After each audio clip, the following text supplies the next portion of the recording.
우리는 지난주에 이사야 말씀을 통해서 함께 하나님 말씀 묵상하고 있습니다. 함께 말씀 안에서 그 말씀의 길을 따라 걸어가는 것이 우리에게 얼마나 감사한 일인지 모릅니다.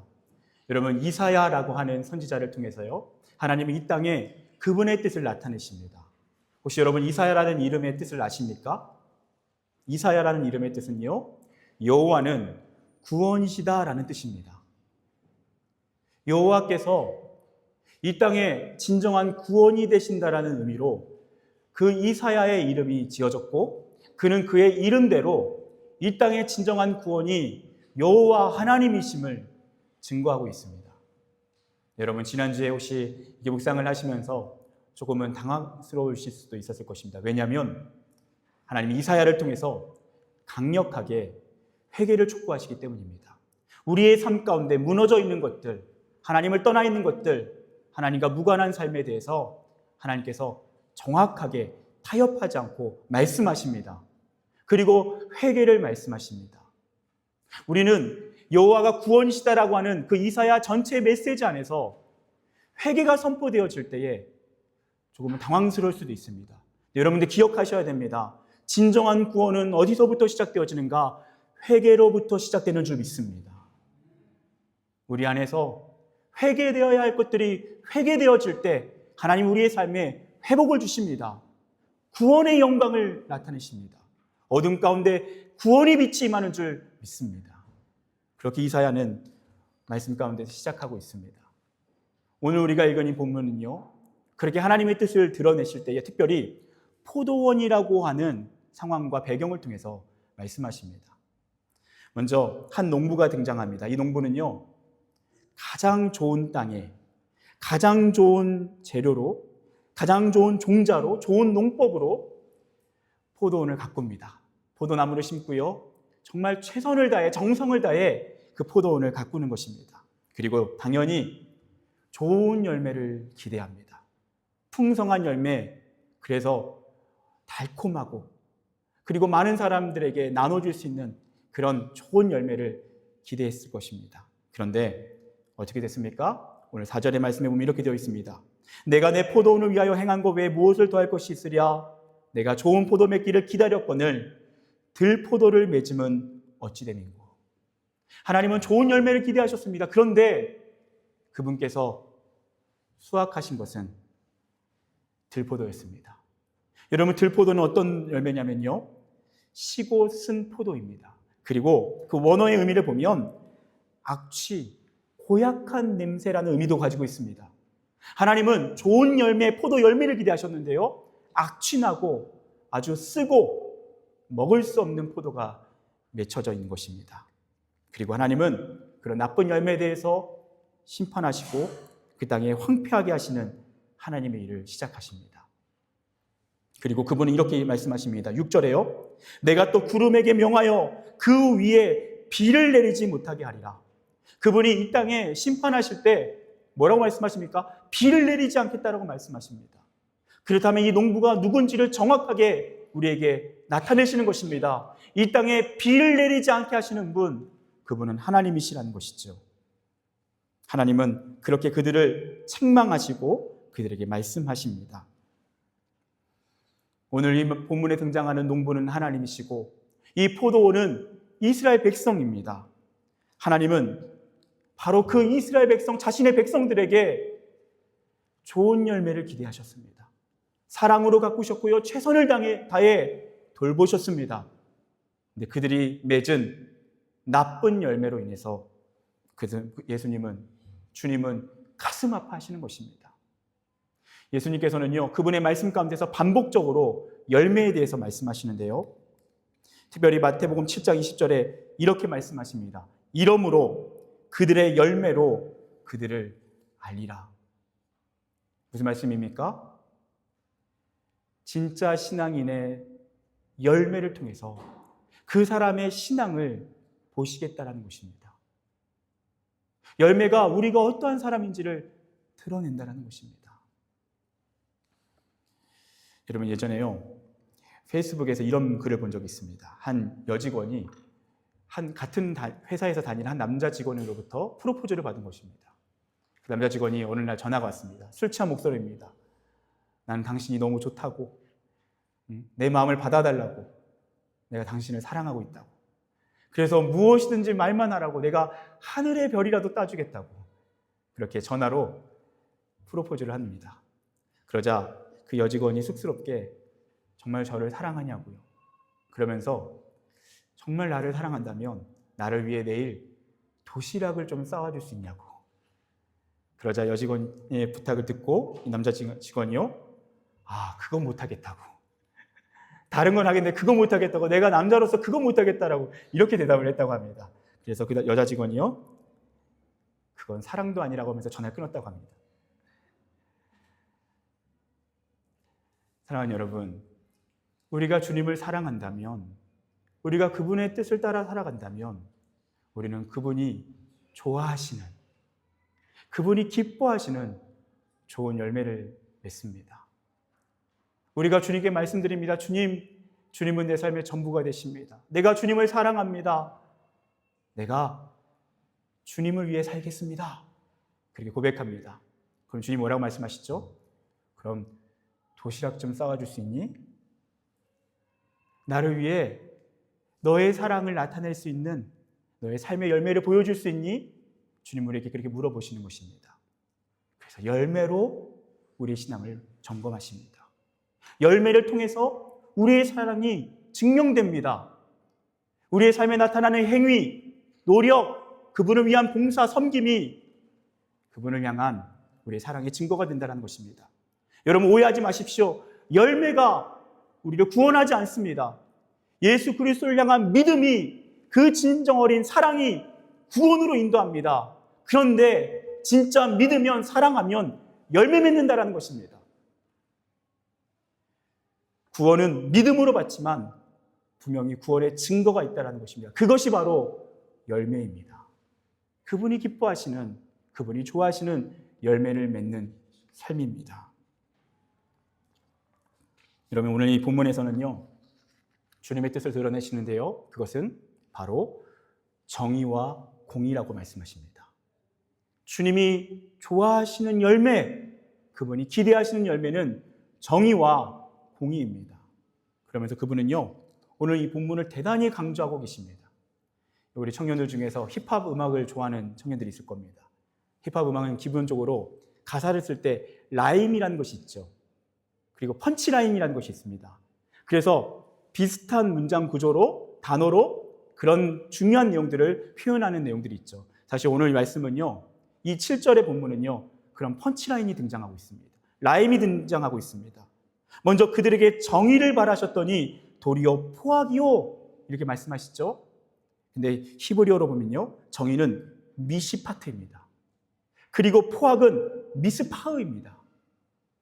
지금 하나님은 라임으로 우리에게 이 메시지를 다시 한번 강조하기 위해서 그렇게 말씀하십니다. 그리고 이어서 그들에게 공의를 바라셨더니 도리어 부르짖음이었도다. 여기서 공의는요, 체다카입니다. 부르짖음은 체아카입니다. 하나님은 우리에게 이 메시지를 다시 한번 강조하시며 선명하게 드러내기 위해서 우리의 삶에 우리가 인간적으로 느끼기에는 비슷한 언어로 들리는 비슷한 삶의 모습일 수 있지만 그것은 분명히 다르다라는 것을 드러내십니다. 그래서 미시파트를 기대하셨는데 우리는 미스파흐를 열매 맺고 있다는 것입니다. 주님은 체다카를 원하셨는데 우리는 체아카를 열매 맺고 있다는 것입니다. 그렇다면 여기서 정의와 공의는 무엇인지 조금은 어려울 수 있지만 조금 이 부분에서 좀 풀어가도록 하겠습니다. 먼저 정의란 이 세상의 질서와 체계와 법 가운데 이루어진 하나님의 뜻을 의미합니다. 그리고 공의는요, 보편적인 도덕과 윤리 가운데 이루어진 하나님의 뜻을 의미합니다. 그러니까 이 세상에 하나님이 기뻐하시는 아름다운 모습, 그 하나님 나라의 모습이 바로 정의와 공의입니다. 근데 반대로 포악과 부르짖음은 무엇일까요? 포악은요, 억압을 의미합니다. 피 흘림을 의미합니다. 특별히 힘없는 사람, 가난한 사람, 그리고 어디에도 기댈 수 없는 사람, 그들의 피 흘림, 그들의 억압을 의미합니다. 부르짖음은 어떤 뜻입니까? 이 부르짖음이라는 단어는 출애굽기에서 이스라엘 백성들이 이집트의 노예가 되었을 때 하나님께 부르짖었다 할 때 그 부르짖음입니다. 이 땅의 노예처럼 힘겹게 억압 가운데 살아가는 사람들의 부르짖음, 그것이 바로 오늘 말씀의 체아카 부르짖음입니다. 하나님께서는요, 우리에게 정의와 공의, 이 세상을 아름답게 하는 그 일에 우리를 부르셨습니다. 근데 그 당시 이스라엘 백성들은요, 그렇게 살지 않았다는 것입니다. 오히려 가장 하나님의 마음이 머물러 있는 힘없는 사람들, 가난한 사람들, 그들을 돌보지 않고 그들을 외면하고 오히려 이기적으로 살아갔다는 것입니다. 오늘 본문에 나와 있지 않지만 8절 말씀에는요, 참 놀라운 말씀이 등장합니다. 한번 들어보십시오. 가옥에 가옥을 이으며 전토에 전토를 더하여 빈틈이 없도록 하고 이 땅 가운데서 홀로 거주하려 하는 자들은 화 있을진저. 무슨 말입니까?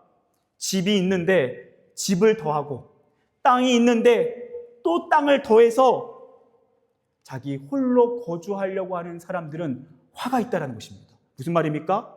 오늘날로 바꾸면요, 부동산 투기하는 사람입니다. 하나님은 우리에게 투자에 대해서 말씀하신 게 아닙니다. 투기입니다. 우리의 필요와 우리의 안정된 삶을 위한 투자에 대해서 말씀하신 게 아니라요, 이미 주어져 있지만 우리에게 필요한 집이 있고 땅이 있지만 그걸 더 넘어서서 개인적인 욕망을 위해서 끊임없이 투기하는 것에 대해서 주님은 엄하게 말씀하시는 것입니다. 또한 12절에 이렇게 말씀합니다. 그들이 연회에는 수금과 비파와 소고와 피리와 포도주를 갖추었어도 여호와께서 행하시는 일에 관심을 두지 아니하며 그의 손으로 하신 일을 보지 아니하는도다. 무슨 말씀입니까? 개인적인 쾌락에 사로잡혀서 하나님의 뜻을 위해 살아가야 할 하나님의 백성의 본분을 망각했다라는 것입니다. 그렇습니다. 그렇다면 하나님이 우리에게 기대하신 정의와 공의는 무엇입니까?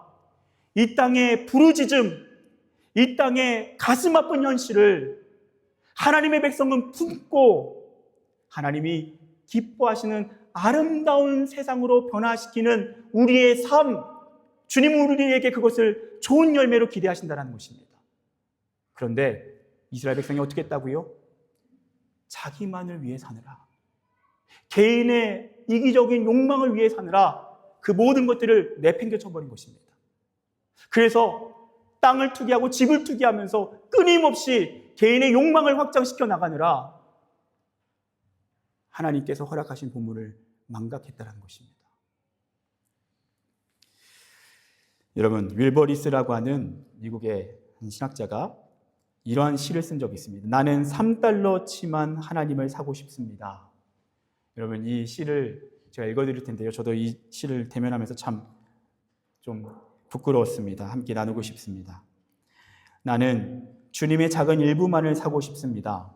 내 영혼을 깨뜨리지 않을 정도만, 수면에 방해받지 않을 만큼만, 내 인생에 사로잡히지 않을 만큼만, 따뜻한 우유 한 잔만큼이면 됩니다. 내 죄책감을 조금 누그러뜨릴 만큼이면 나는 3달러치만 하나님을 사고 싶습니다.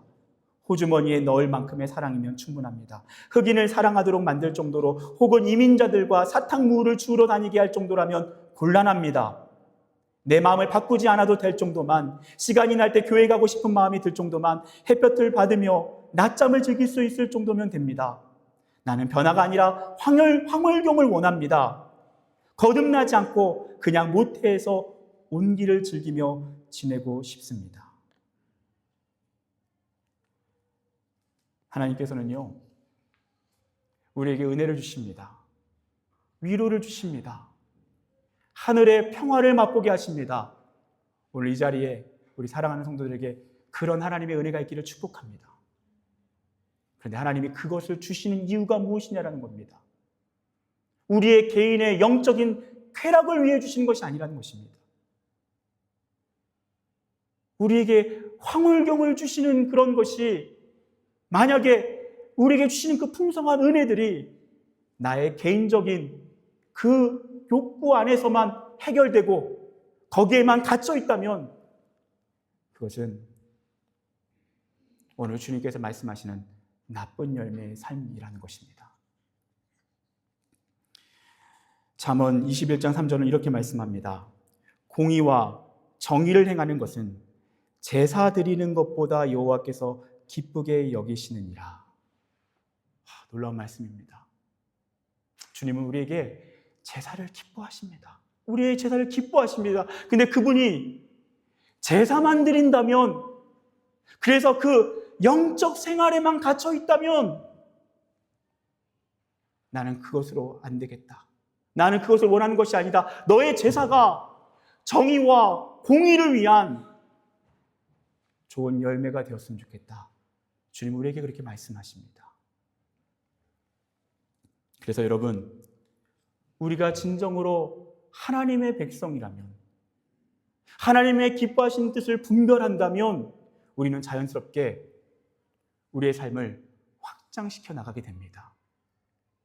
영적 생활은 반드시 공적 생활을 포함합니다. 나만의 유익이 아니라 어떻게 하면 우리가 살아가는 이 세상 가운데 하나님이 기뻐하시는 뜻이 이루어질까?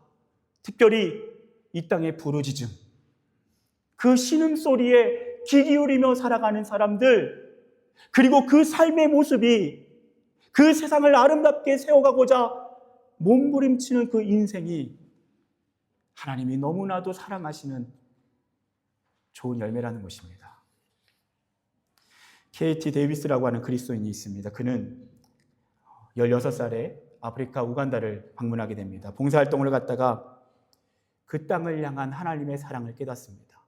그래서 모든 안락한 삶을 내려놓고 하나님의 뜻을 따라 우간다로 향합니다. 그리고 KT 데이비스는 그곳에서 고아들, 전쟁으로 인해서 버려진 아이들을 품고 그들을 사랑하며 평생 헌신하며 그 땅의 어머니로서 그 인생을 헌신합니다. 근데 그분이 그녀의 책 가운데서 오늘날 그리스도인들에게 이렇게 이야기합니다. 따뜻한 집에서 반팔 차림으로 푹신한 침대에 누워 쉬고 있는 사람들에게 홀로 고통스러워하는 아이들의 현실을 알리고 싶었다.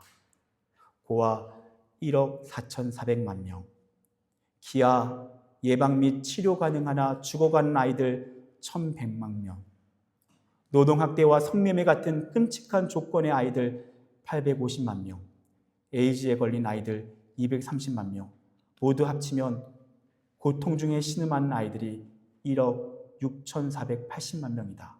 하지만 이 지구의 그리스도인 숫자에 비하면 아무것도 아니다. 스스로 그리스도인이라 부르는 사람이 자그마치 21억 명이다. 이 그리스도인들 중 8%만 한 아이씩 책임진다면 이 통계는 순식간에 사라질 것이다. 여러분, 그렇습니다. 하나님께서는요, 우리가 살아가는 이 삶 가운데서 개인의 유익과 욕망을 넘어 하나님이 사랑하시는 이 세상을 향한 우리의 책임을 깨달을 때, 그리고 그 책임을 시작할 때 그 삶을 하나님이 가장 기쁘게 받으시는 좋은 열매라고 말씀하십니다. 그래서 여러분, 개인의 은혜는 반드시 가정으로 흘러갑니다. 그리고 가정의 변화는 교회 안으로 흘러들어옵니다.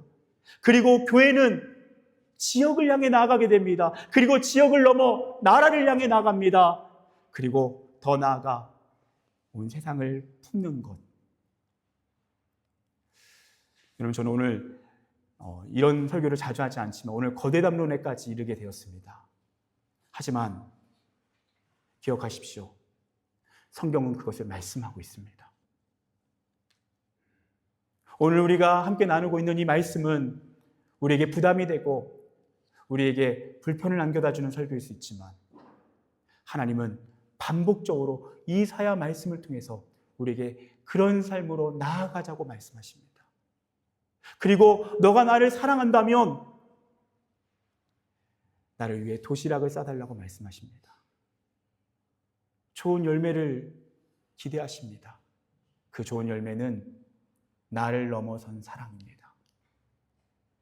이 땅에 하나님이 기뻐하시는 아름다운 세상을 이루기 위한 우리의 작은 헌신들입니다. 사랑하는 여러분, 오늘 이 말씀 앞에서 우리에게 주신 하나님의 도전이 있을 것입니다. 오늘 우리 집에서 시작했으면 좋겠습니다. 우리 교회에서 시작했으면 좋겠습니다. 우리가 살고 있는 우리 지역, 그 동네에서 하나님이 기뻐하시는 좋은 열매를 시작해봤으면 좋겠습니다. 그리고 저는 기대합니다. 이곳에 있는 우리 귀한 성도, 우리 청년들 중에 하나님의 마음을 품고 전문적으로 각자 주어진 사명의 자리에서 바로 그러한 하나님의 일들을 구체적으로 이루어갈 사명자들이 일어나기를 원합니다. 그리고 우리 파리 연합교회가 점점 더 그 하나님의 마음을 품고 그 사랑을 확장해서 하나님이 기뻐하신 일들을 더욱 구체적으로 감당하길 원합니다. 사랑하는 여러분, 저와 여러분의 삶 가운데 들포도가 아니라 좋은 포도가 주님께 드려질 수 있기를 축복합니다. 나쁜 열매가 아니라 그분이 기쁘게 받아 드시는 그 좋은 열매, 세상을 아름답게 하는 우리의 삶으로 그렇게 영광 돌리시기를 진심으로 축복합니다. 기도하겠습니다.